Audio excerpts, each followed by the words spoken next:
Mis hermanos, Dios me los bendiga. Tengan un feliz sábado. ¿Cómo se sienten? ¿Estresados? ¿Deprimidos? Bíblicamente, ¿cómo tenemos que estar? Dice la Biblia que hay que estar gozosos en el Señor. Hermanos, para mí es un privilegio poder presentar la palabra. Vamos a tener una clase sólida. Los que ya saben de que me gusta que estudiemos la Biblia. Así que en esta ocasión vamos a tener una clase sólida de pura Biblia. ¿Cuántos han traído su Biblia? ¿Para qué la ha traído? Para estudiarla. Saben, hermanos, que nosotros como adventistas del séptimo día compartimos muchas creencias y doctrinas con otras iglesias protestantes. Tenemos muchas doctrinas que compartimos también con otras iglesias. Por ejemplo, el tema de la encarnación lo creen protestantes y adventistas. Muchas iglesias protestantes creen de que Cristo es Dios también, igual que el Padre. También los adventistas creemos eso. Muchas iglesias evangélicas también creen de que Cristo viene por segunda vez. También nosotros lo creemos. Pero hay una doctrina, hay una creencia que es única y exclusiva de la iglesia adventista del séptimo día. ¿Alguien me puede decir? Que no la predica ninguna iglesia protestante. La desconocen. Y es la doctrina del santuario. Noten lo que dijo la sierva del Señor en el libro Evangelismo, página 165. Párrafo 1. La correcta comprensión del ministerio del santuario celestial es el fundamento de nuestra fe. La columna vertebral que sostiene el mensaje adventista es la doctrina del santuario. Si esta doctrina la sacamos, vamos a ser una iglesia más del montón. Y ya no lo llamaríamos adventistas, lo llamaríamos mormones, pentecostales o testigos de Jehová, pero no adventistas, si sacamos esta doctrina de nuestras creencias, la doctrina del santuario. Y saben, hermanos, me lleno de tristeza, y lo digo con respeto, hermanos, no se vayan a ofender, pero me llena de tristeza ver que muchos hermanos de la iglesia adventista desconocen rotundamente el tema del santuario. Claro, yo se lo puedo permitir o se lo puedo disculpar a un hermano que esté recién bautizado en la iglesia, pero hay hermanos que aquí han nacido, tienen años de estar en la iglesia y desconocen qué es el santuario. Es terrible, hermano, porque no se estudia. Por ejemplo, yo el tiempo que tengo de estar en la iglesia adventista, he leído quizás unos 40 libros referentes al santuario. O sea que el tema del santuario, hermanos, es un tema supremamente profundo. Saben de que para entender toda la Biblia tiene que conocerse el santuario. Sabe de que para conocer profecía bíblica tiene que conocerse el santuario. Para conocer los mensajes de los tres ángeles tenemos que conocer el santuario. Para poder explicar esos textos difíciles de entender que encontramos en la Biblia, solamente se pueden entender a la luz del santuario. O sea, toda la Biblia está situada en el santuario. Por eso es que la iglesia adventista del séptimo día tiene una comprensión más profunda de la Biblia que a lo que tienen las iglesias evangélicas. O sea, la iglesia adventista tiene un conocimiento más profundo de la Biblia porque conocemos el santuario. Si usted le pregunta a un evangélico allá afuera en la calle, ¿qué es el santuario? No le va a saber dar una buena explicación. Yo he platicado con pastores protestantes que han estudiado hasta 7 años de teología en sus universidades. Pero cuando se les pregunta el tema del santuario, no saben nada. No saben qué es el santuario. ¿Por qué? Porque el santuario, ¿saben qué es el santuario? Es el santuario. Y esta información necesito que la puedan memorizar. El santuario es el plan de salvación en figuras y símbolos.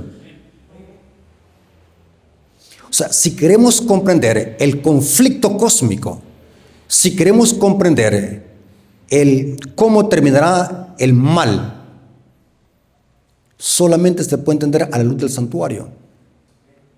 Todo tiene que ver con el santuario.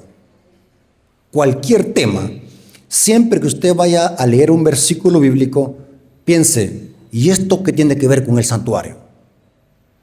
Toda la Biblia está basada en el santuario. El libro de Daniel, el libro de Ezequiel, el libro de Isaías, todo tiene que ver con el santuario. Ahora, vamos a ver, voy a ir a grandes rasgos. Yo sé que ustedes, ¿verdad que no han comido mucho? Ni tampoco vienen con hambre. Hablando físicamente, no tenemos que venir con hambre porque las tripas van a hacer más ruido que el predicador. Y tampoco no tenemos que venir muy llenos porque la panza llena atolondra la mente. Así que por eso que hago esa pregunta, ¿vienen con una mente clara? Porque lo que vamos a estudiar es un tema profundo. Aquí no vengo a sermonearlo, vamos a tener una clase sólida de pura Biblia. ¿Estamos de acuerdo? Así que voy a ir a grandes rasgos, porque yo sé que ustedes van a estar atentos y van a comprender. Ok. ¿Qué le dijo Dios a Moisés? Éxodo 25:8. ¿Qué le dijo? Hazme un santuario para vivir en el santuario. ¿Verdad que Dios vive en el santuario? No. Y mira, un santuario para habitar en medio de ¿qué? De ello. Dios no vive en carpa. El santuario era una carpa que Dios le dijo a Moisés que le edificara en el desierto. Era una carpa que se armaba y se desarmaba. Era movible, una carpa. ¿Cuál es el objetivo del santuario? Habitar en medio del pueblo. O sea que el santuario va a ser un medio para Dios alcanzar ¿a qué? Al pueblo de Israel. ¿Dónde estaba situado el pueblo de Israel? Alrededor de la carpa. Se le conocía como el campamento de los santos. Ahora, ¿cuántos lugares tenía el santuario? Siempre que pregunto dicen 3. Los que dicen 3 están parcialmente en lo correcto. Noten, parcialmente en lo correcto, porque hay más. El santuario tenía 4 lugares clave. 4.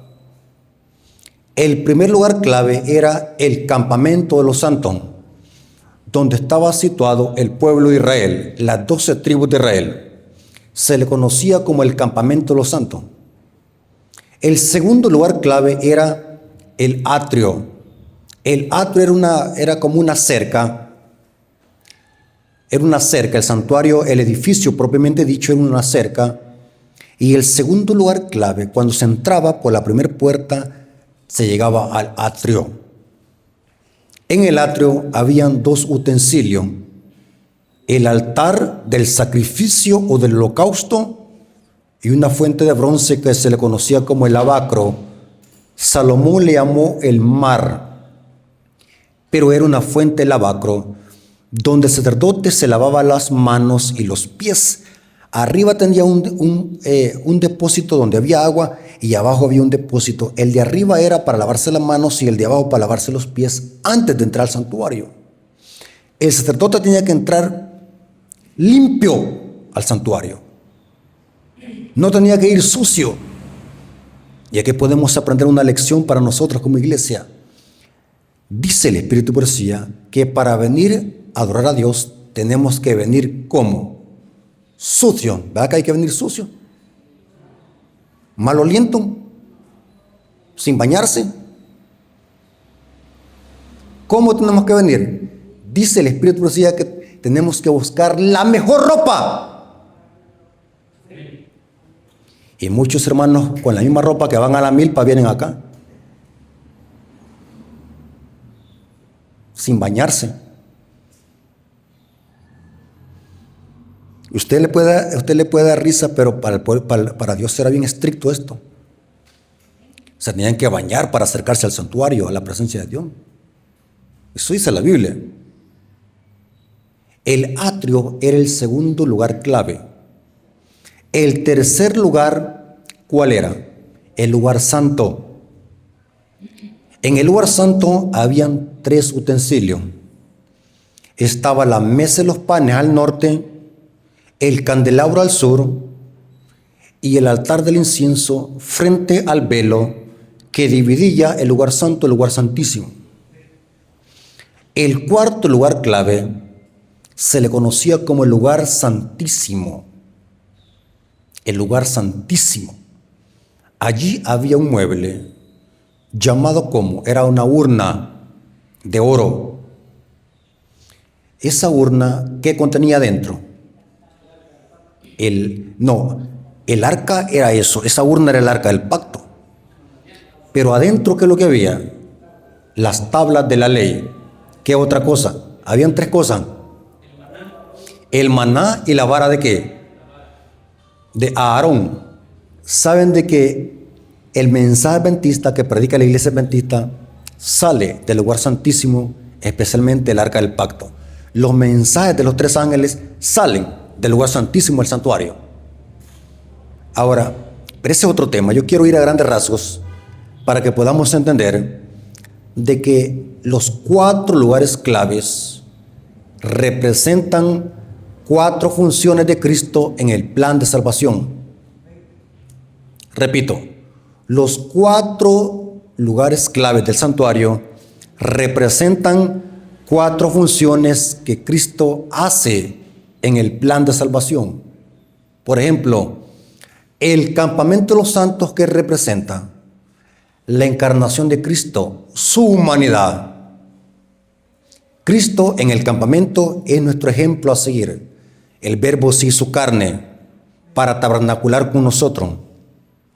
El atrio representa de que Cristo es nuestro sacrificio, porque era en el atrio donde se sacrificaban corderos en el altar del holocausto. El lugar santo representa que Jesús es nuestro mediador. El lugar santísimo representa que Jesús es nuestro juez. Y la salida del lugar santísimo representa que Jesús es nuestro Rey de Reyes y Señor de Señores. Noten, Cristo caminando en todo el santuario. Cristo es nuestro ejemplo a seguir, campamento. Cristo es nuestro sustituto, atrio. Cristo es nuestro mediador, lugar santo. Cristo es nuestro juez, lugar santísimo. Y la salida del lugar santísimo representa que Cristo, ¿qué? Nuestro Rey. Ahora, el santuario terrenal, esa carpa, ¿de dónde Moisés tomó ese ejemplo? Dice que Dios le mostró ¿qué? Una maqueta, un modelo, ¿de cuál santuario? Del celestial. Leamos lo que dice Hebreos capítulo 8, versículo 1 al 2, y después nos pasamos al versículo 5.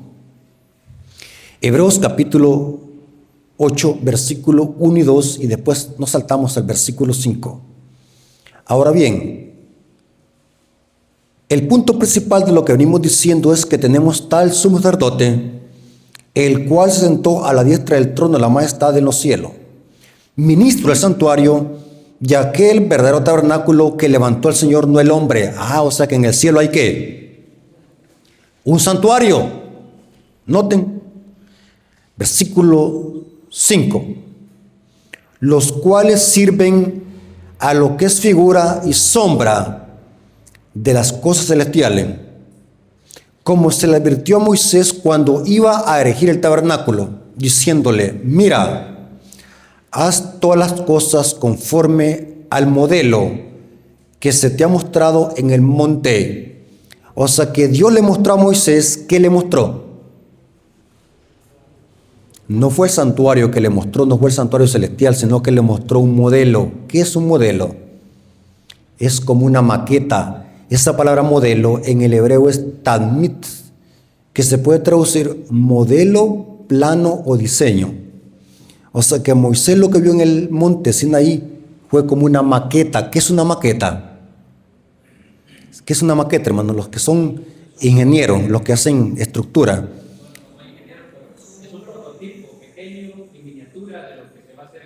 ¿Correcto? Así. O sea que Dios le mostró a Moisés una maqueta, un santuario pequeñito que era copia del celestial.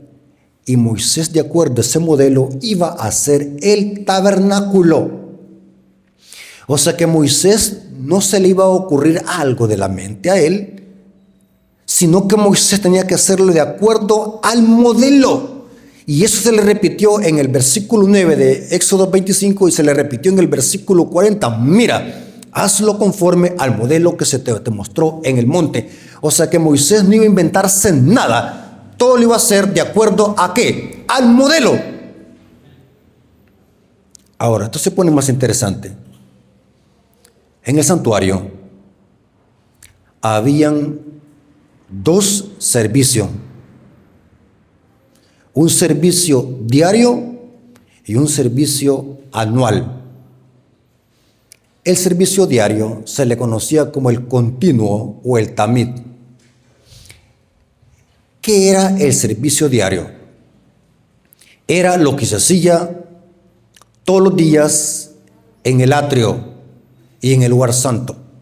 O sea que el continuo o el servicio diario tenía que ver con todo lo que se hacía mañana y tarde en el atrio y en el lugar santo. ¿Qué se hacía en el atrio? Cuando alguien pecaba, ¿qué iba a conseguir? Un cordero. Confesaba los pecados sobre la cabeza del animal y después era ¿qué? Degollado. El pecador lo degollaba. Después era ¿qué? Quemado en el altar del holocausto. El sacerdote tomaba sangre de ese animal, se lavaba las manos en el lavacro y después entraba a el lugar santo todos los días. Ahora, la sangre en la economía hebrea tenía dos funciones. La sangre del cordero tenía dos funciones. Perdonaba simbólicamente al pecador, noten, simbólicamente, no literal. Porque esos animales eran figura del cordero que quita el pecado del mundo. Simbólicamente el pecador era perdonado por la sangre, pero el santuario ¿cómo quedaba? Contaminado. Todos los días el santuario se contaminaba por medio de las impurezas de los hijos de Israel que eran transmitidas a través de la sangre del santuario. O sea, noten, el pecador se iba para la casa perdonado, pero ahora el problema pasaba a la sangre del animal. Y del animal pasaba ¿a dónde? Al santuario, todos los días. Interesante. Ese oficio se le llamaba continuo. Repita conmigo, el continuo. Lo que se hacía mañana y tarde en el atrio y el lugar santo. Pero una vez al año, el sumo sacerdote entraba al lugar santísimo, el santuario, ¿para qué? Para hacer expiación y borrar de una vez por todas los pecados que habían sido introducidos legalmente por la sangre en el santuario. O sea que en el lugar santísimo, lo que se hacía en el lugar santísimo era una obra de juicio. ¿Cómo se le llamaba a ese día? El Yom Kippur o el día de la expiación. Noten, y era una vez al año que se hacía eso, el gran Yom Kippur. Pero antes de llegar ese día, dice que se tocaban trompetas. 10 días se tocaban trompetas como una advertencia para que se humillaran sus almas y se arrepintieran, porque se acercaba el día del juicio o el día del perdón. O sea que en el día del juicio, simbólicamente, noten, simbólicamente, el santuario quedaba purificado, era limpiado de todas las impurezas que habían sido introducidas legalmente por la sangre. Ahora, vamos a ver, hermanos, que al final del Yom Kippur, noten que voy a grandes rasgos, al final del Yom Kippur se hacía una ceremonia extraña. Era extraña, ya les voy a explicar por qué.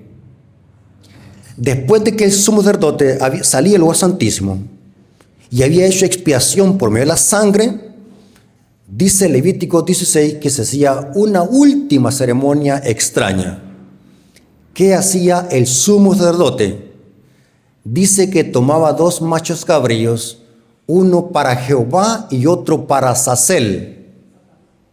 Noten, esta era la última fase de la purificación del santuario, la última.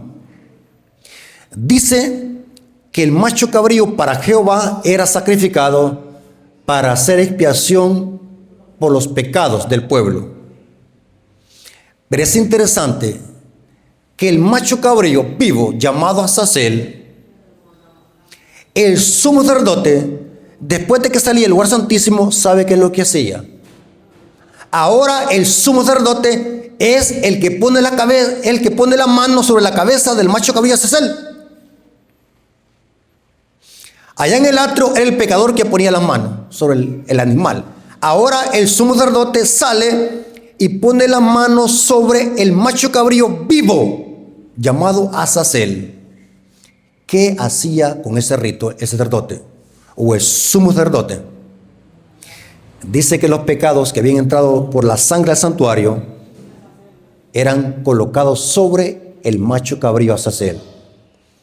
Y dice que el Levítico 16 dice que había un hombre fuerte. No era debilucho de esos que comen sopa maruchan.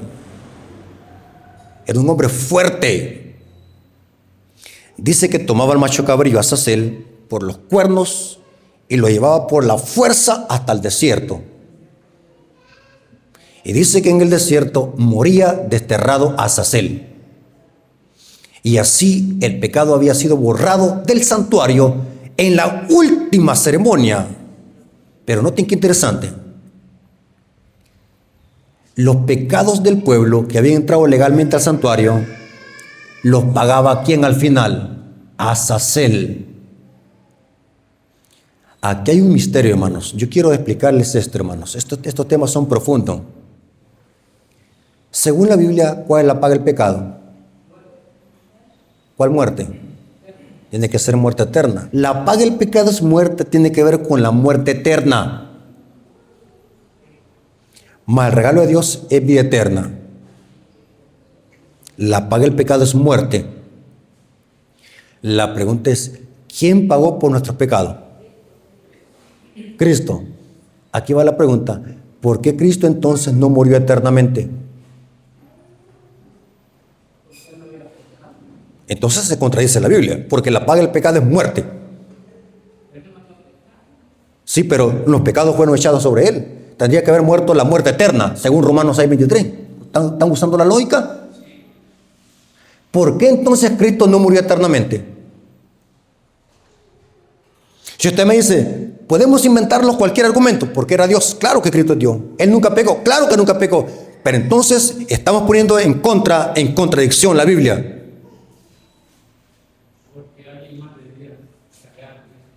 Así es, porque Romanos 6:23, ¿saben quién se va a cumplir? En el culpable del pecado, que es ¿quién? Azazel, que simboliza ¿a quién? ¿En quién se va a cumplir la paga del pecado? Es muerte eterna. En el diablo. Cristo, aunque pagó nuestros pecados, pero Él no es el culpable. ¿Quién es el originador del pecado? El diablo. ¿Están conmigo? Porque Romanos 6:23 solamente se puede entender a la luz del santuario. Ese versículo se va a cumplir en Azazel. Mire, hermano, si usted quiere ser profundo en profecía apocalíptica, estudie el santuario. ¿Saben por qué las iglesias evangélicas desconocen temas de profecía? Porque desconocen el santuario. Mire, hermanos, pongo un canal de televisión donde estaba predicando un pastor protestante. ¿Y sabe de qué estaba predicando? El pastor protestante estaba predicando de Apocalipsis 13. Y me causó curiosidad y dije, voy a ver qué es lo que dice. Y saben las tremendas incoherencias que estaba diciendo. Él explicaba allí que la imagen de la bestia que menciona Apocalipsis 13 va a ser un dibujo que la gente va a tener en la casa, y que si no se adora ese cuadro, esa pintura va a escupir fuego. Incoherencia. Y le ponen ahí en la pantalla del televisor, doctor en teología. Y la gente cree. ¿Por qué? Porque esas interpretaciones erradas y absurdas son porque desconocen el santuario. ¿Por qué los protestantes rechazan el sábado y la ley de Dios? Porque no tienen conocimiento que al camino que lleva al lugar santísimo, el santuario. ¿Quién es el único pueblo que conoce el camino hacia el lugar santísimo? El pueblo adventista. Y no lo podemos culpar, hermano. No se enoje, tenga paciencia con los protestantes. Porque ¿cómo están según la Biblia? Apocalipsis, ¿cómo están? Ebrios con el vino de Babilonia. No conocen estos mensajes. Están borrachos. Mira, hermano, y una persona borracha, por más que le ponga la Biblia en la cara, mira, lee aquí como dice aquí, no la va a entender, porque están como. Haga la prueba, hermano. Estoy hablando de una persona que esté bien borracha, que esté bien patuda. ¿Cree usted que le puede dar un estudio bíblico a un borracho? ¿Por qué? No está en su cabal, está borracho. ¿Me entiende? Para que la gente salga de la borrachera y le pase la goma, ¿qué tiene que hacer? Darle aislamiento para que le pase la goma.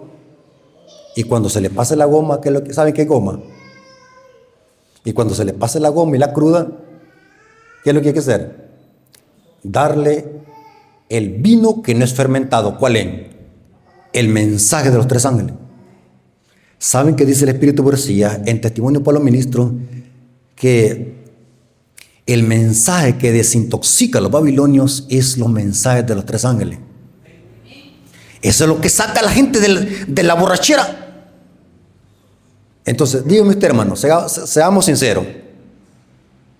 No piense que estoy enojado, porque algunos hermanos que no me conocen dicen, este hermano Rafael Díaz que ya está enojado. Mira, hermano, seamos claros. Si la iglesia adventista no predica los mensajes de los tres ángeles, ¿cómo estamos entonces nosotros? ¿Borrachos? ¿Sí o no? Si usted que conoce este mensaje y lo calla, es porque está como. También está borracho.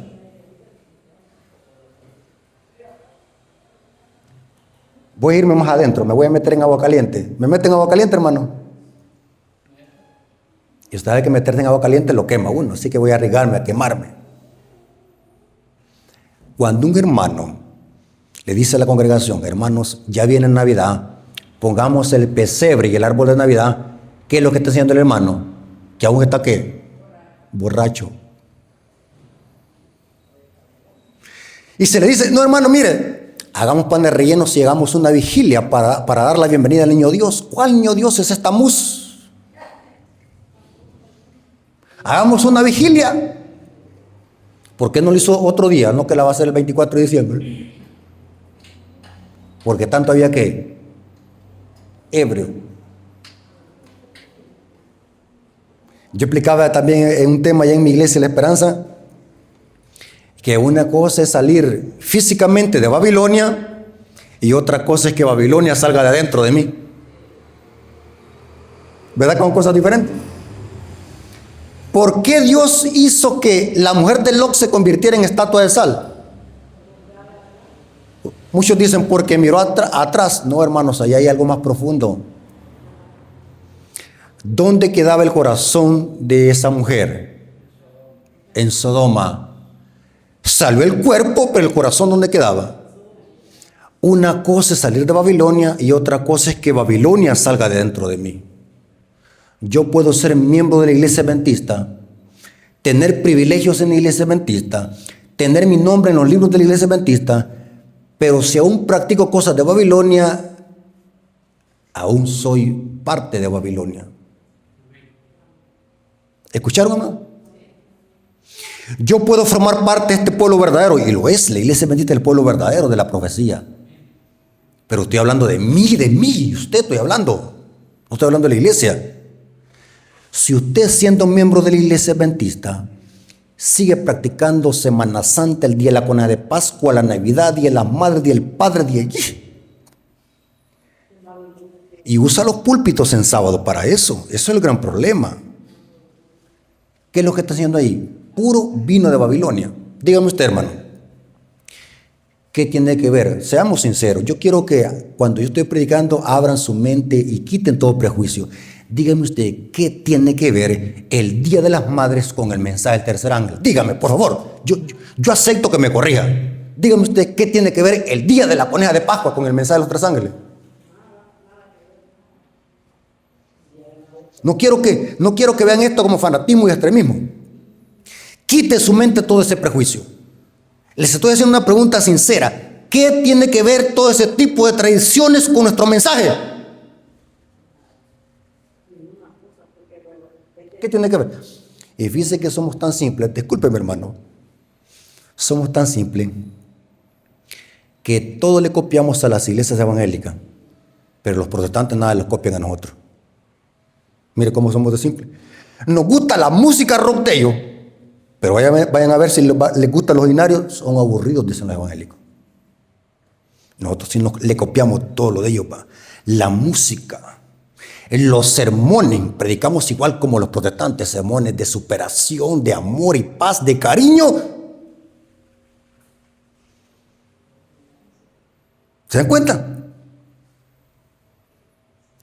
Pero los evangélicos no los copian nada. Dígame usted algo que nos copien a nosotros. Dígame, seamos sinceros, corríganme. ¿Qué nos copian? La música. Dice que la música adventista es aburrida. ¿Predican de la ley de Dios? ¿Predican los mensajes de los tres ángeles? No los copian nada. Ahora, yo les voy a demostrar, hermanos, bíblicamente, que para conocer profecía bíblica, la clave es el santuario. Esa es la clave. Si usted quiere conocer profecía bíblica, tiene que conocer el santuario. De lo contrario, no va a saber nada de la Biblia. ¿Estamos de acuerdo? Voy a ir a grandes rasgos para demostrarles que el libro de Apocalipsis sigue los pasos del santuario. Atrio, campamento, atrio, lugar santo, lugar santísimo, y la salida del lugar santísimo y el destierro de Azazel. El libro de Apocalipsis sigue los mismos pasos del santuario. Iniciemos con el campamento y el atrio. Yo les hago una pregunta, hermanos. ¿El santuario que edificó Moisés era una copia del celestial? Sí. ¿El santuario celestial tiene atrio? ¿Tiene campamento? Tiene que tener campamento porque era una copia. La pregunta es, el atrio del santuario celestial y el campamento del santuario celestial, ¿en qué posición está y dónde está?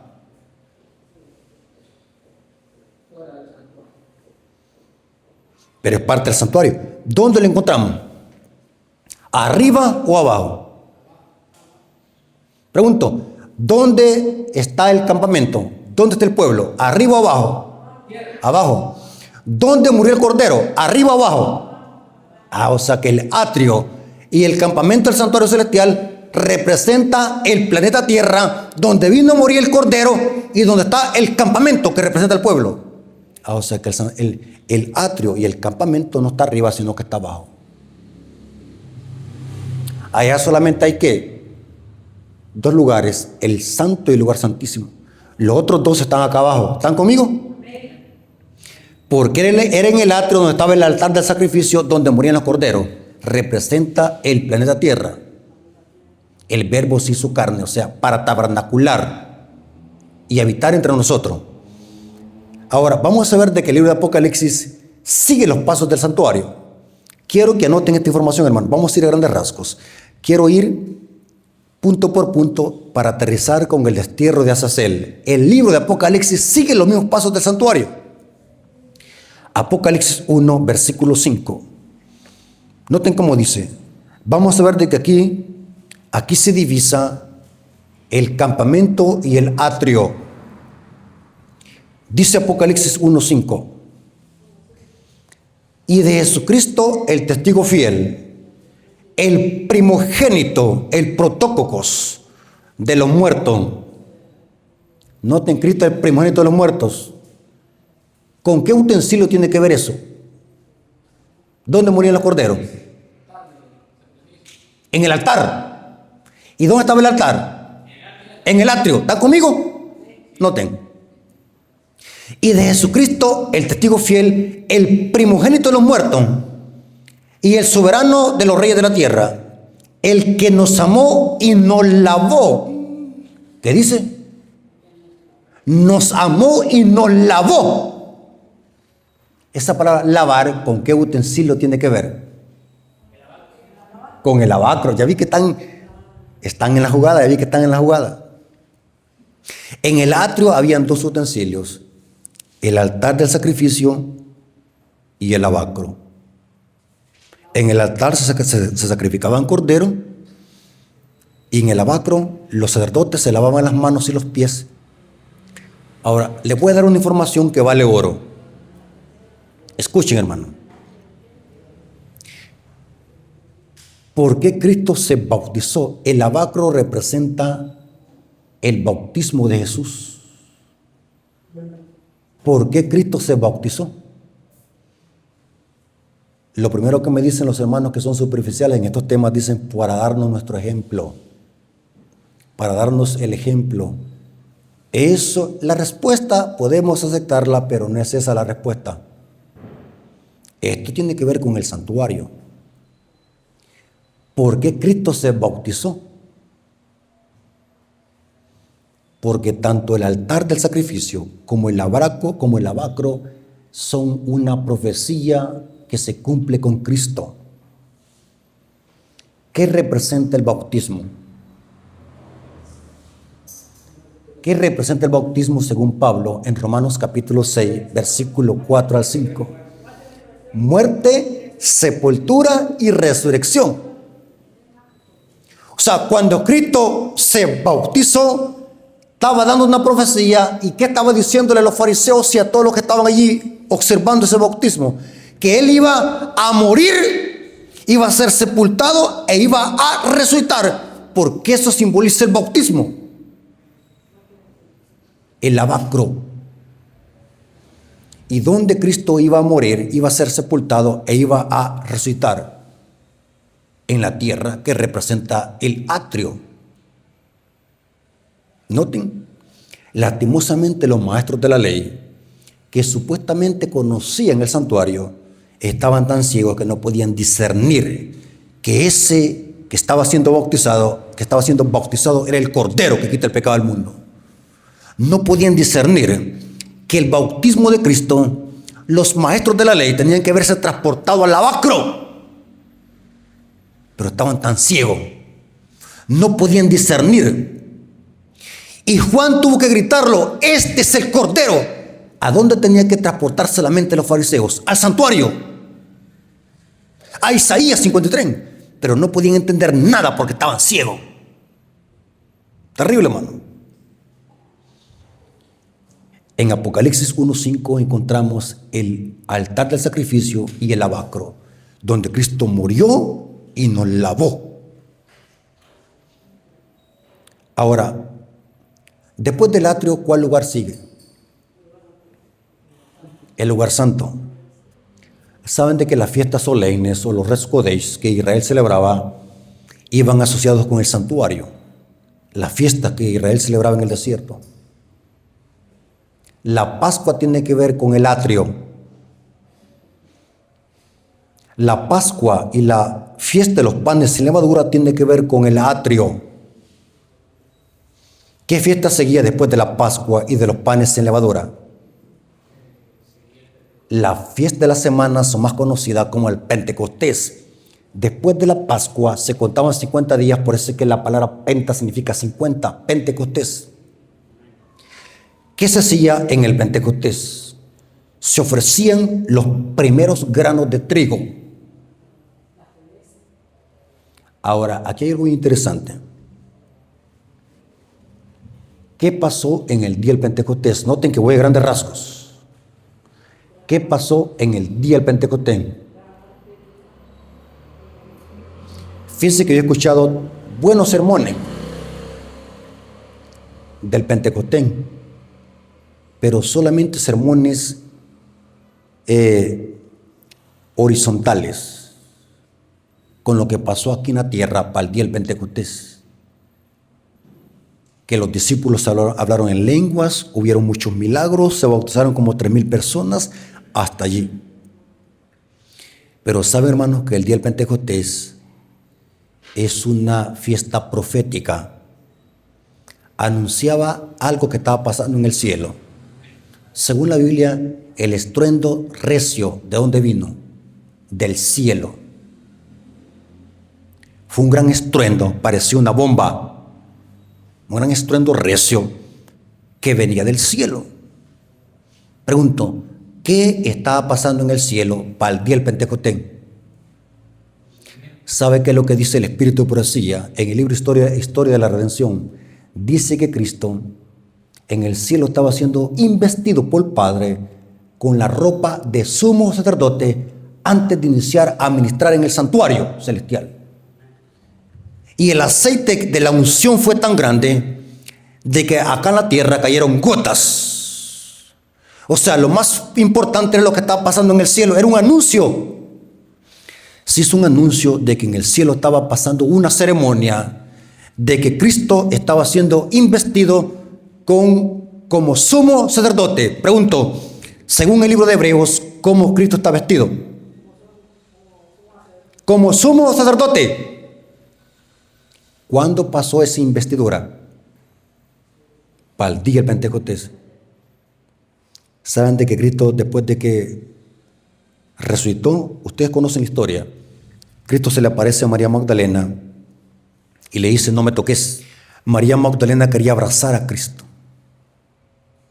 Y Cristo le dijo, no me detengas, suéltame. Tengo que subir a mi Padre. Cristo, después de que resucitó, subió al Padre y después bajó otra vez. Y estuvo con los discípulos, ¿cuántos días? Según Hechos 1:3, 40 días. ¿Cuántos días faltaban para el Pentecostés? 10 días. ¿Qué hizo Cristo durante esos 10 días? Dice el Espíritu de Profecía que en esos 10 días Cristo fue vestido con toda la ropa que usaba el sumo sacerdote, y da una referencia a Levíticos capítulo 8. Se le puso el efod, se le puso la túnica, se le puso el pectoral, todo como se vestían los sumos sacerdotes en el santuario. Y al final de esos 10 días, el Padre lo ungió con el aceite de la unción que representa al Espíritu Santo. Y fue tan grande, como dice el Salmo, fue tan potente el aceite que bajó sobre la barba de Aarón, bajó sobre los vestidos y llegó hasta el monte de Hermón.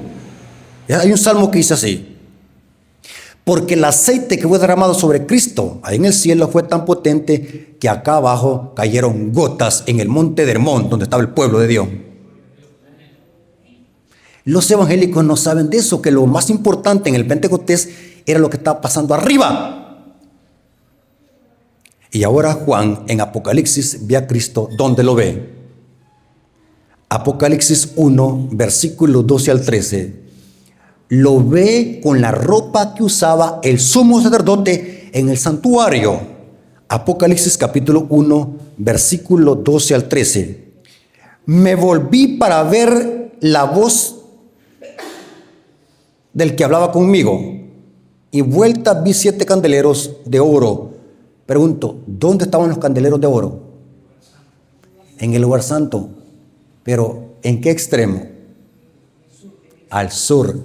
Saben de que en mi canal tengo un tema que voy a dar a Santa Lucía, profundo, me gustó cómo presenté ese tema, sobre lo que significa el punto cardinal sur en profecía bíblica. El sur representa el ateísmo, la negación de Dios. Egipto era conocido como el rey del sur. Ateísmo, lugar de oscuridad. El sur es lugar de oscuridad en el plano cartesiano. Por eso es que el candelabro fue puesto en el sur del lugar santo, porque allá hay oscuridad. Así que el candelabro fue puesto allí para que diera luz. Y Cristo está en medio de los candelabros de oro. Significa que ahora Cristo está ¿dónde? En el lugar santo del santuario, ministrando en el santuario. Pero ahora Juan lo ve en el lugar santo y en medio de los 7 candeleros, y a uno semejante al Hijo del Hombre, vestido de una ropa que llegaba hasta los pies y ceñido por el pecho con un cinto de oro. Esto era la ropa del sumo sacerdote. Esto hasta por lógica se entiende de que en algún momento entre su ascensión y la entrada al santuario hubo un cambio de ropa. ¿Y saben qué es lo que dice el Espíritu por sí? Yo tengo toda esa información, hermano. Si ustedes quieren esa información, yo la puedo dar. Dice el Espíritu por sí, esa cita está en inglés, donde dice que Cristo, cuando resucitó, su carne ya era santa. ¿Se acuerdan que antes de cuando Cristo se encarnó, su naturaleza era pecaminosa, carne pecaminosa, igual que la de nosotros? Pero después de que Cristo resucitó con otra, su carne ya era santa. Ya no era naturaleza pecaminosa, semejanza de carne de pecado, dice el Espíritu por sí. Dice que cuando iba ascendiendo al cielo, el Padre hizo un milagro y Cristo creció en el aire. El Padre lo hizo crecer. Y dice el Espíritu por sí que Cristo hoy en el cielo es grande, igual como Adán antes de su caída. Interesante, Cristo ha crecido. ¿Saben de que los redimidos vamos a crecer también? ¿Cuántos creen de que por pecado, mire cómo estamos hoy todos enanos, todos chaparros, todos desfigurados, todos cuicos? Es por el pecado. Pero saben que en la resurrección vamos a tener acceso al árbol de la vida y vamos a volver a crecer. Según la Biblia, bueno, eso lo dice Pablo, la estatura de quién debemos de buscar. Eso dice Pablo en Efesios. Cristo está caminando en medio de los candelabros de oro. ¿Qué representa el candelabro de oro? Símbolo, no, el aceite representa al Espíritu Santo. Porque para que el candelabro de oro estuviese encendido, ¿qué se le echaba? Aceite. ¿Aceite de qué? Olivas, aceite de semillas de oliva, machacadas, dice la Biblia. Apocalipsis 1:20. ¿A quién representa el candelabro de oro? A la iglesia. El candelabro representa a la iglesia. Apocalipsis 1:20 dice: el ministerio de las siete estrellas que has visto en mi diestra, y de los 7 candeleros de oro, las 7 estrellas son los ángeles de las 7 iglesias. Esos 7 ángeles, según el Espíritu por sí, eso lo he leído en el libro Obreros Evangélicos, página 13, dice que los 7 ángeles de las 7 iglesias representan a los pastores y los ancianos de las iglesias. Por eso que cada mensaje, cada iglesia primero va ¿a qué? Al ministro, al ángel. Son 7 ángeles de las 7 iglesias. Son los respectivos líderes de cada iglesia. Y aquí dice: el misterio de las 7 estrellas que has visto a mi diestra, y de los 7 candeleros de oro, las 7 estrellas son los ángeles de las 7 iglesias. Y los 7 candeleros de oro que has visto son las 7 ¿qué? Iglesias. ¿Por qué 7 iglesias, hermano? Si yo busco un mapa, no eran solamente 7. ¿Por qué se eligieron 7? En los tiempos de Juan había muchas iglesias en Asia Menor. Muchísimas. Porque el número 7 es número perfecto. Noten cómo dice Hechos de los Apóstoles, página 467 y párrafo 4. Hechos de los Apóstoles, página 467, párrafo 4. Hablando de lo que simboliza el número 7 en referencia a las 7 iglesias. Los nombres de estas son símbolos de la iglesia en diferentes periodos de la era cristiana. El número 7 indica algo completo. Significa que los mensajes se extienden hasta el fin del tiempo, mientras que los símbolos usados revelan la condición de la iglesia en diferentes periodos de la historia. Wow, hermano. O sea que eran 7 iglesias literales de Asia Menor, pero esas 7 iglesias representan el estado de la iglesia desde los tiempos de Cristo hasta el fin. El estado espiritual de cada iglesia se aplica a todos los periodos de la cristiandad. ¿Cuál es la última iglesia de Apocalipsis? La Odisea. Pero la Odisea era una ciudad literal de Asia Menor. Pero ¿saben de qué la iglesia es la Odisea? ¿Por qué se le llama una iglesia tibia a la Odisea? Que está a punto de ser vomitada. Hay una advertencia: si no te arrepientes, te vomitaré. Dicen los adventistas de la Reforma, este grupo disidente que se llama los de la Reforma, dicen los adventistas ya fueron vomitados. Pero el texto dice, te vomitaré. Es una advertencia. Porque dice la historia que en la antigua ciudad de la Odisea entraban dos fuentes, habían dos ríos que se unían en la ciudad. Dice que un río era de agua fría y otro era de agua caliente. Y usted sabe que cuando se hunde el agua fría con el agua caliente da, ¿cómo se hace el agua? Tibia. Y alguien que venga sofocado del trabajo con una gran sed y toma agua tibia, eso es horrible, hermano. Si usted viene con una gran sed y le dan agua tibia, mire, hermano, que usted esté cansado y toma agua tibia, eso es terrible. Da náuseas. Y eso le produce a Cristo nuestra situación, tibieza espiritual.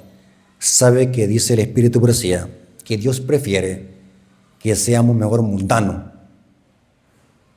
antes que seamos mejor tibios. Porque un tibio, la tibieza espiritual es peor que ser mundano. Porque un tibio tiene parte del diablo y aparenta que es cristiano. O sea, vive con una pata acá y otra pata en el mundo. Engaña las dos partes como camaleón. Mientras que un mundano ya se sabe que es mundano. Pero un tibio, la situación de la Odisea, noten. Yo no quisiera decir esto, pero lo dice, es escrito, hermanos. Lo que pasa es que no leemos. Dice el Espíritu de Profecía de que la situación de la tibieza que presenta la iglesia, la Odisea y el ángel, le dan náuseas a Cristo. Y si no lo arrepentimos, ¿qué va a pasar? Nos vamos a vomitar. Cuando usted vomita algo, eso es asqueroso, hermano. Fíjate que yo tengo una mente muy débil, hermano. Yo tengo una mente muy débil. Una vez iba en un bus y una muchacha bien joven, a ver qué es lo que le pasó, pero pegó una gran vomitada. Y ahí iba yo cerca, todo aquí me cayó en el... Bueno, a cualquiera le puede pasar eso. Pero mire, hermano, tengo una mente tan débil. Yo quisiera tener la mente de los doctores, que los doctores hacen operaciones, sacan tripas, sacan tumores y después van a comer. Pasé todo el día sin probar nada. Traumado. Tengo una mente muy débil. Porque la tibieza espiritual a Cristo le da asco. La tibieza espiritual, hermanos, la condición de tibios es peor que ser un mundano. Ese es otro tema que lo vamos a explicar en otra vez que venga, hermano.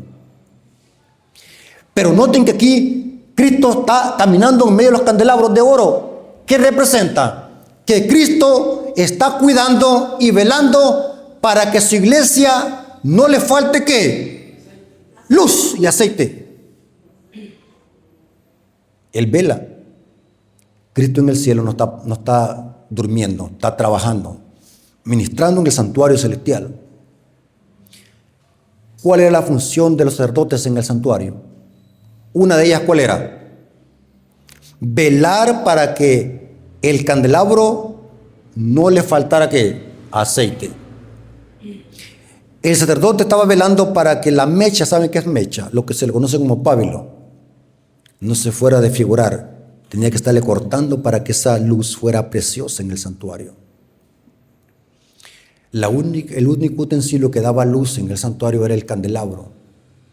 Dice el Espíritu de Profecía en el libro Patriarcas y Profetas, dice que la luz como se reflejaba en el velo era algo precioso. La hermosura del santuario era por dentro, no por fuera. Noten cómo dice Levítico 24, versículo 1 al 4. Levíticos capítulo 24, versículo 1 al 4. Ya vamos a terminar, hermanos. Y habló Jehová a Moisés diciendo: manda a los hijos de Israel que te traigan para el alumbrado aceite pura de olivas machacada, para hacer arder las lámparas continuamente. ¿Qué es lo que hace Cristo en el santuario? Vela para que el candelabro, que somos nosotros, siempre haya aceite en nosotros, para que pasemos metidos debajo de la cama. ¿Qué dijo Cristo? ¿Vosotros sois qué? ¿Para qué se enciende una luz?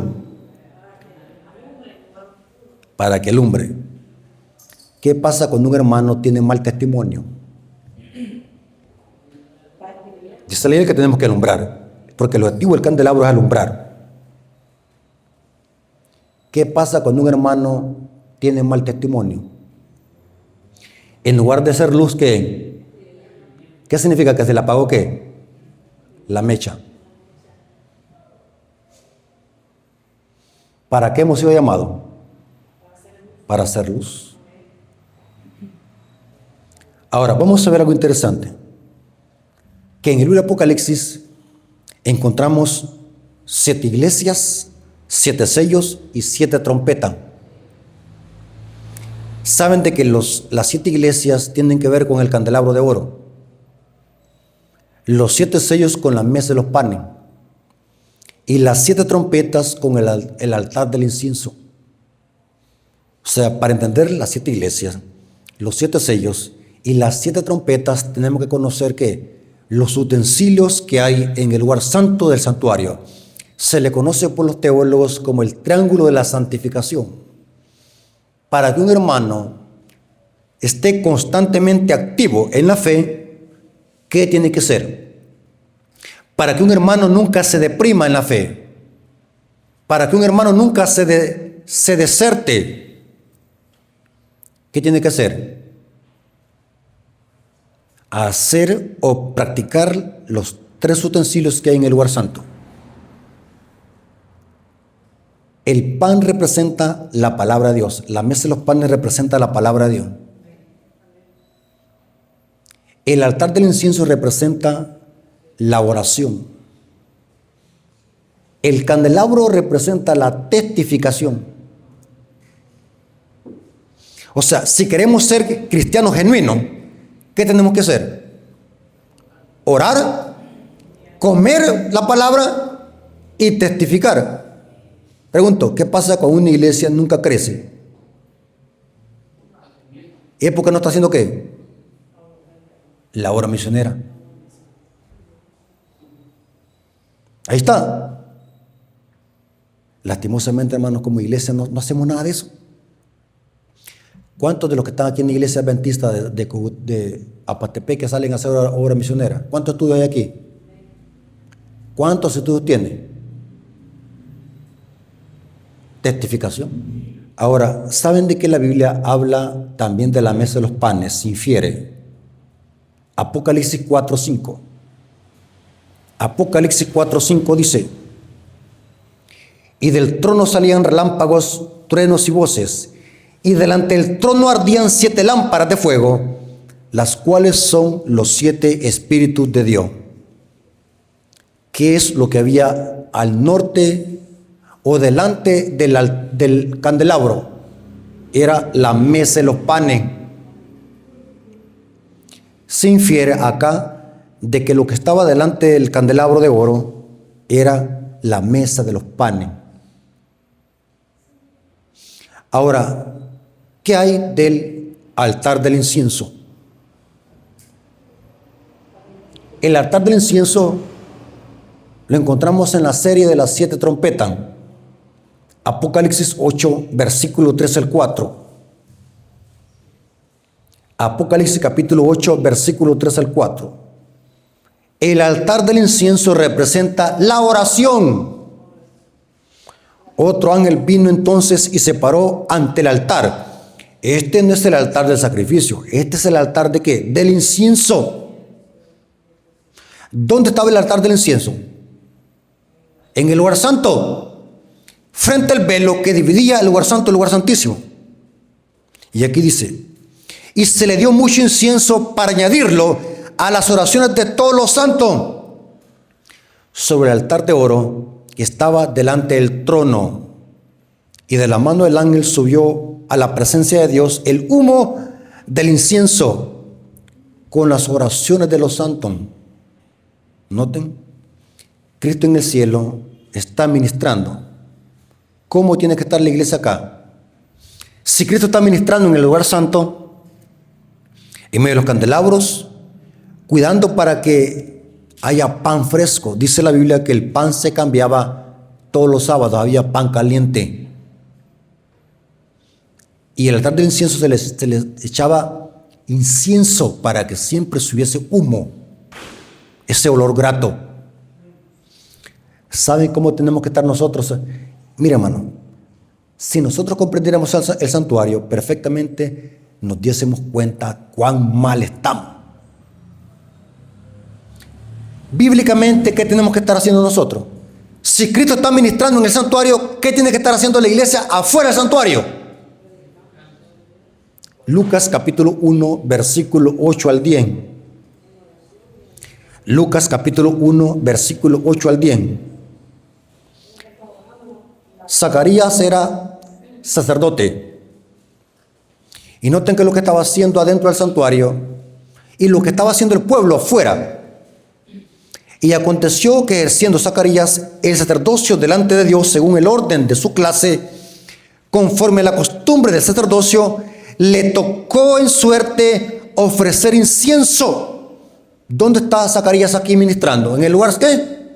Santo.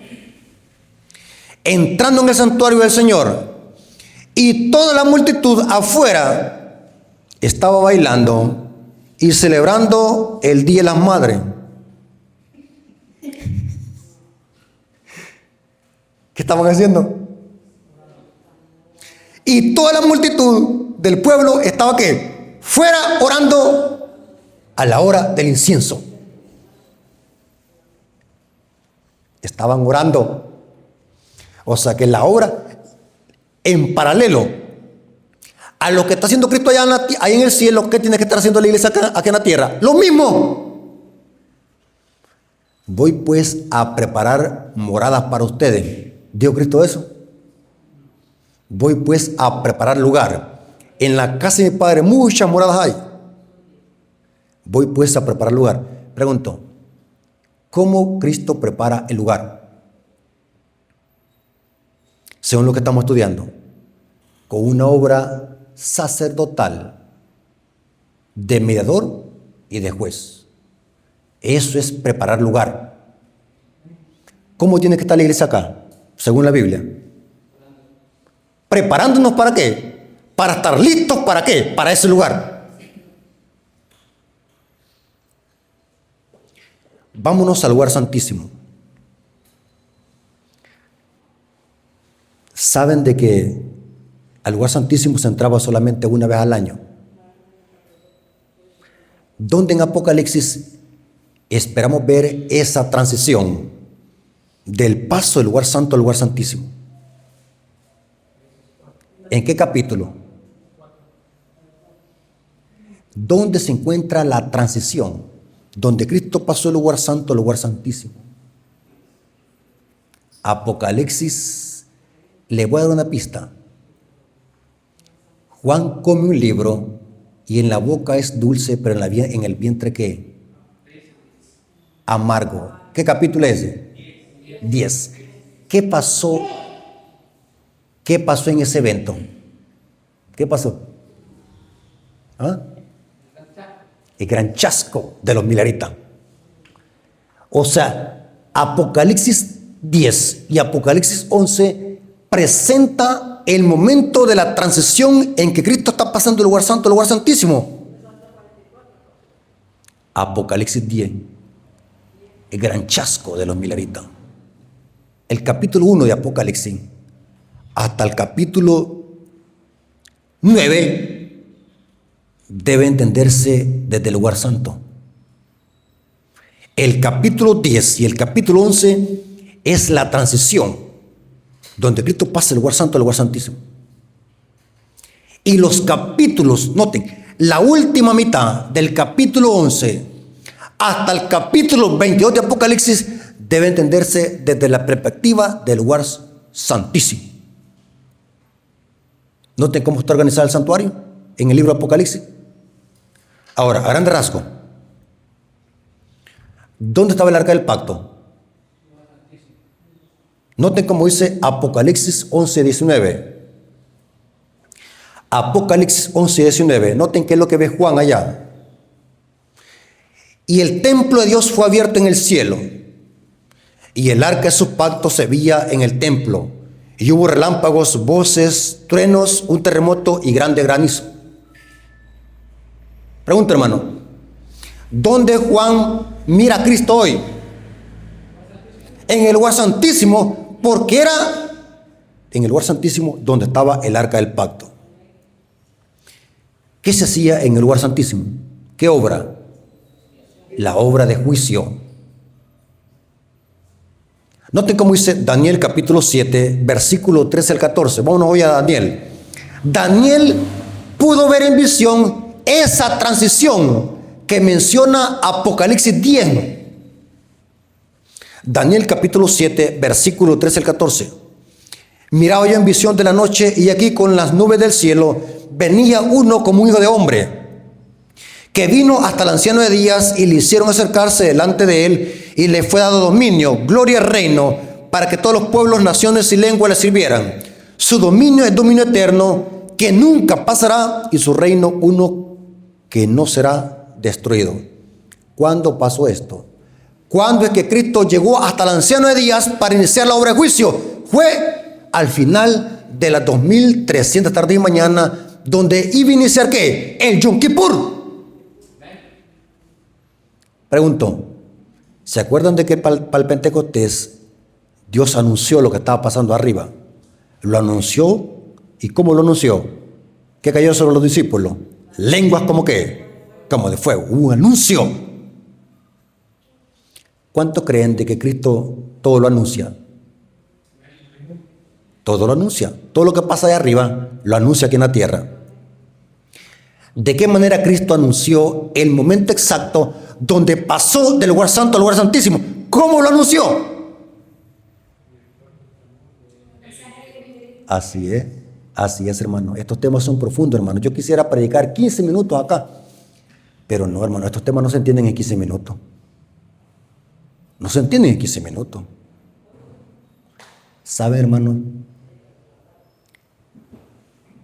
Que el mensaje del primer ángel y del segundo ángel, ¿saben cuándo fueron predicados? En el movimiento milerita. Dice el Espíritu por sí que el mensaje del primer ángel fue predicado en 1843 y el mensaje del segundo ángel en 1844. Y cuando las iglesias protestantes rechazaron el mensaje milerita, cayó Babilonia. Y en 1844 se predicó el mensaje, Babilonia ha caído. La Babilonia del mensaje del segundo ángel no es la iglesia católica, sino son las iglesias protestantes que rechazaron el mensaje milerita en 1844. Dice el Espíritu Profecía, en el libro Primeros Secretos, dice que para el chasco milerita, dice que solamente hubo un remanente que pudo seguir a Cristo hasta el lugar santísimo. Y las demás iglesias se quedaron adorando a Dios donde no está. Y el diablo ocupó el trono y soplaba una influencia impía sobre los apóstatas que rechazaron el mensaje milerita. Interesante. Cómo Dios anunció que Él había pasado del lugar santo al lugar santísimo. Apocalipsis 14, 6 al 7. Se anuncia con la proclamación del mensaje del primer ángel. Vi volar por en medio del cielo otro ángel que tenía el evangelio eterno para predicarlo a los moradores de la tierra. Ya voy a terminar, hermano. Espérenme un poquito más. Ya voy a terminar porque necesito aclarar esto. Apocalipsis 14, 6 al 7. Vi volar por en medio del cielo otro ángel que tenía el evangelio eterno para predicarlo a los moradores de la tierra, a toda nación, tribu, lengua y pueblo. diciendo a gran voz: temed a Dios, porque la hora de su juicio llegará. ¿Qué dice? En el idioma griego es un aoristo. Llegó, un verbo presente. El juicio ha llegado. ¿Cuándo llegó? Según Daniel 8:14, 28 de octubre de 1844.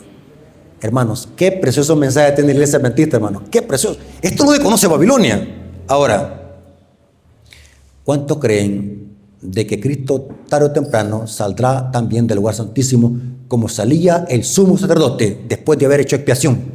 ¿Cuántos creen de que se va a cerrar la puerta del lugar santísimo? ¿Sí? ¿Dónde dice eso?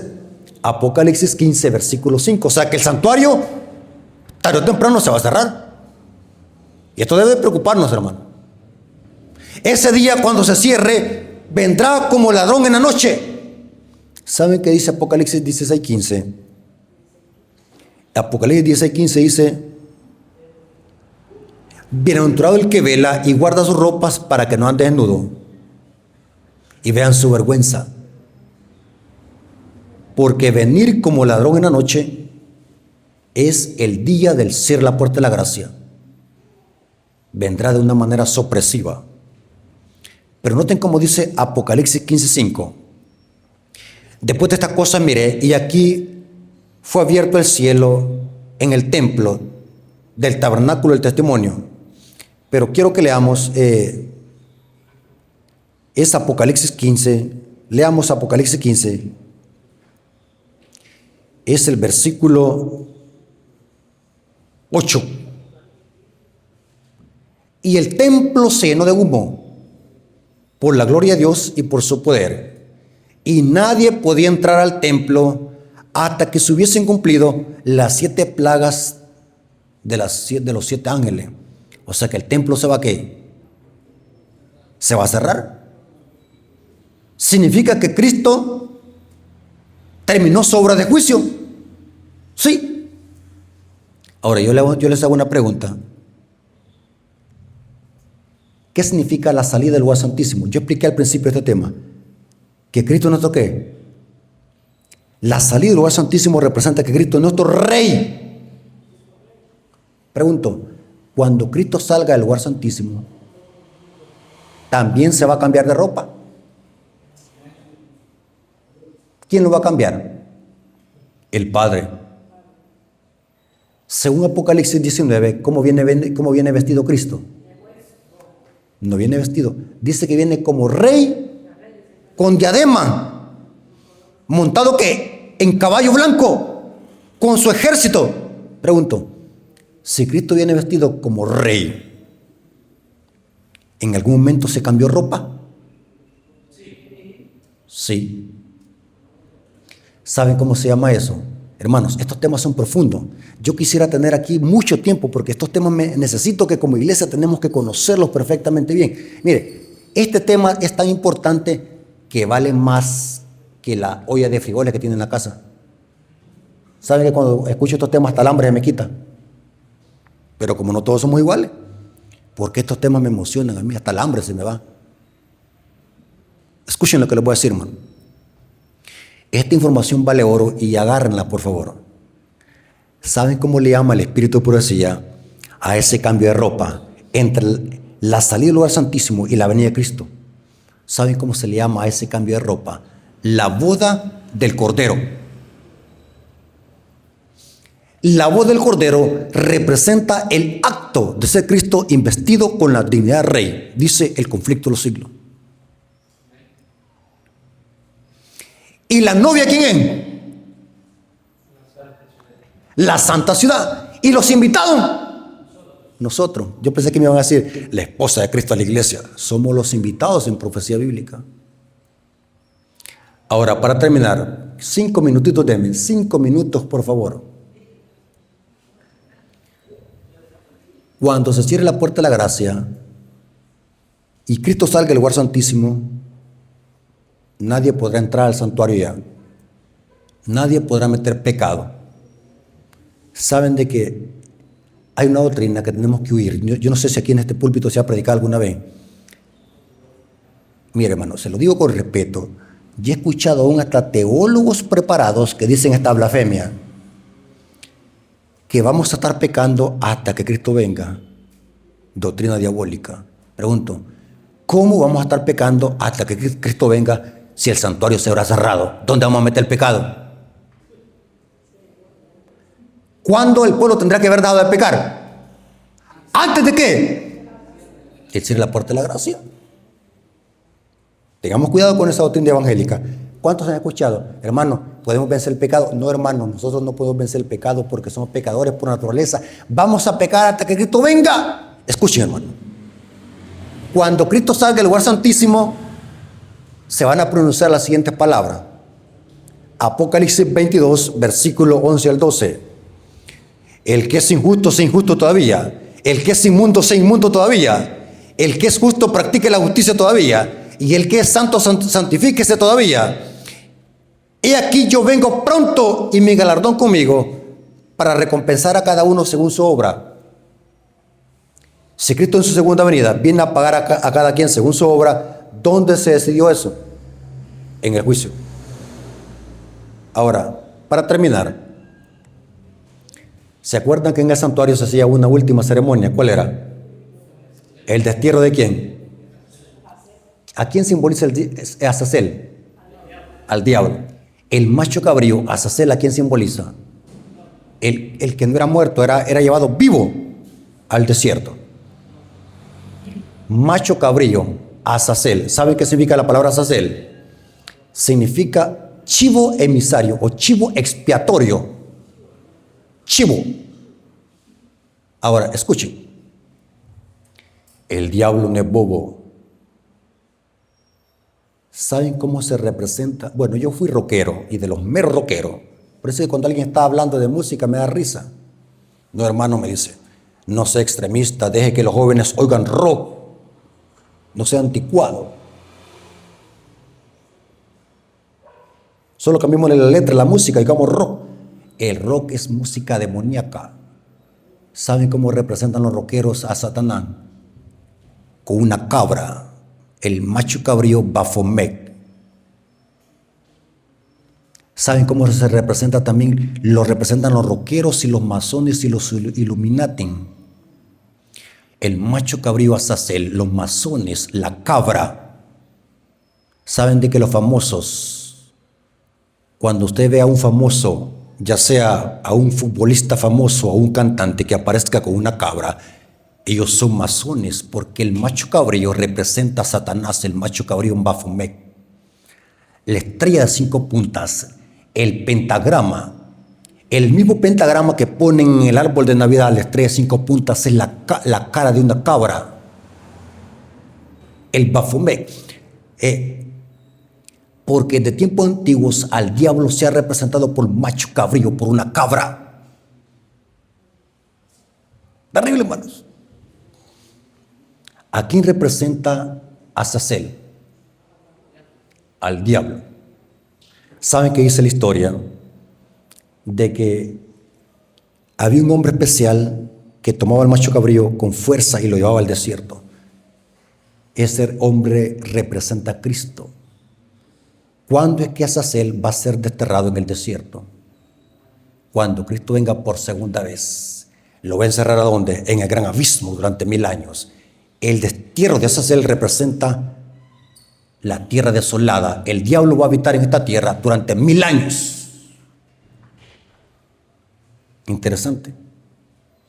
Después de los 1000 años, ¿qué va a pasar con Azazel? Va a ser aniquilado. Pero acuérdense, ahora aquí, mira, hermano, estos temas son profundos, pero quiero que los vayamos a Hebreos 9:28. Hebreos 9:28. Noten, Hebreos 9:28 dice: así Cristo fue ofrecido una sola vez para llevar los pecados de muchos. ¿Para llevar qué? Lo que explicaba en la lección ahora. Cristo no pagó por todos los pecados del mundo. Cristo hizo provisión. En Cristo, ¿cuáles pecados están? ¿Los pecados de qué? De muchos.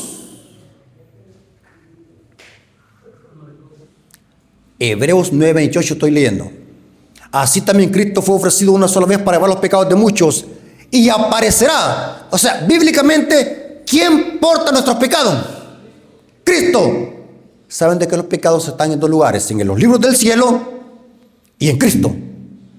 Cristo tiene nuestros pecados, pero cuando venga por segunda vez, noten lo que dice, y aparecerá por segunda vez sin relación con el pecado, para salvar a los que en él esperan. Pregunto, ¿qué pasó con nuestros pecados? Lo mismo. Si Cristo tiene nuestros pecados en este momento, porque dice para llevar los pecados de muchos, pero cuando Él venga, viene sin relación con el pecado. ¿Qué pasó con nuestros pecados? ¿Fueron echados donde? ¿En quién fueron echados? En Azazel. ¿Y quién pagará al final el pecado? Voy a leer dos citas del Espíritu Profecía y aquí aterrizamos, aquí terminamos. Patriarcas y Profetas, página 326, párrafo 1 y párrafo 2. Así como la expiación final, los pecados de los arrepentidos han de borrarse de los registros celestiales para no ser ya recordados. En el símbolo terrenal eran enviados al desierto y separados para siempre de la congregación. Puesto que Satanás es el originador del pecado, el instigador directo de todos los pecados que causaron la muerte del Hijo de Dios, la justicia exige que Satanás sufra el castigo final. La obra de Cristo en favor de la redención del hombre y la purificación del pecado del universo será concluida cuando se saque el pecado del santuario celestial y sea colocado sobre Satanás Azazel. Solamente así el pecado habrá sido eliminado por completo cuando se destruya al diablo. En él se va a cumplir la paga del pecado, que es muerte. Para terminar, ¿saben de qué dos formas de pagar el pecado? El texto dice la paga del pecado es muerte, pero hay dos formas de pagar. Mire cómo es el plan de salvación. Dios nos da dos opciones para pagar. Bueno, el texto dice la paga del pecado es muerte, pero hay dos formas de pagar. ¿Busco un sustituto para que pague en lugar de mí, o yo pago por mis propios pecados? Para escaparme de la muerte eterna, es haciendo un trueque con Cristo. Pero si yo rechazo el sacrificio de Cristo, ¿quién va a pagar por su propio pecado? Yo. ¿Sabe de que la muerte segunda es otro nombre para la muerte eterna? ¿Quiénes van a sufrir la muerte segunda? Los impíos que rechazaron ¿qué? A Cristo. Y aquí va algo interesante. ¿Saben de que a Cristo se le llama Cordero? El que quita el pecado del mundo. Pero para ustedes quizás es nuevo lo que voy a decir. Pero saben de que después de los 1000 años va a haber un holocausto. ¿Cuál era la evidencia de que Dios aceptaba un sacrificio? Descendía fuego ¿qué? Del cielo. Por eso es que se enojó Caín al ver que sobre su ofrenda no cayó fuego. Después de los 1000 años va a haber un holocausto. Dios desciende fuego del cielo y consume ¿a quién? A los impíos. ¿Y saben cómo dice Ezequiel? Que los impíos van a morir como corderos en el matadero. O sea que el término cordero se aplica también a los impíos que van a morir después de los 1000 años, porque ellos rechazaron el sacrificio de Cristo y ellos van a pagar por sus propios pecados. Gran desperdicio. Imagínense, Cristo lo pagó todo, pero la humanidad va a preferir pagar por sus propios pecados. Ellos van a tener que sufrir la muerte segunda. ¿Sabe, hermanos, que la única forma de poder escapar de la muerte eterna es a través de Cristo? Y eso lo revela el santuario. Dios me los bendiga, hermanos. Espero que esta clase haya quedado clara. Estas clases son profundas, pero vale la pena. ¿Cuántos aprendieron? ¿Han aprendido? Les hago una prueba a ver si se acuerdan. ¿A quién representa Azazel? Al diablo. El destierro de Azazel, ¿qué simboliza? El milenio. ¿Por qué Cristo no murió eternamente? Porque Cristo no es el culpable del pecado, sino ¿quién es? El diablo. Así que, hermanos, ya vi que estaban poniendo atención, así que la honra y la gloria sea por nuestro Dios. Hermanos, vamos a orar. Yo creo que no hay necesidad de cantar, hermanos. Vamos a orar para despedirnos. Vamos a orar, hermanos, para que Dios nos despida. Vengamos de rodillas, hermanos. Oremos. Bendito Señor que estás en el cielo. Gracias porque estos temas son temas que edifican a tu pueblo.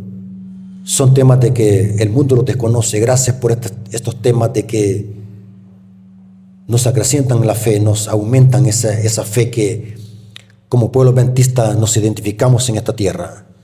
Gracias, Padre, porque nos permitiste escuchar este mensaje. Bendice a tu pueblo y que podamos cada día crecer en conocimiento. Bendice a todos los que van a escuchar este mensaje. Te lo agradecemos en el nombre de Jesús. Amén. Hermanos, Dios me los bendiga y pasen una feliz tarde de sábado.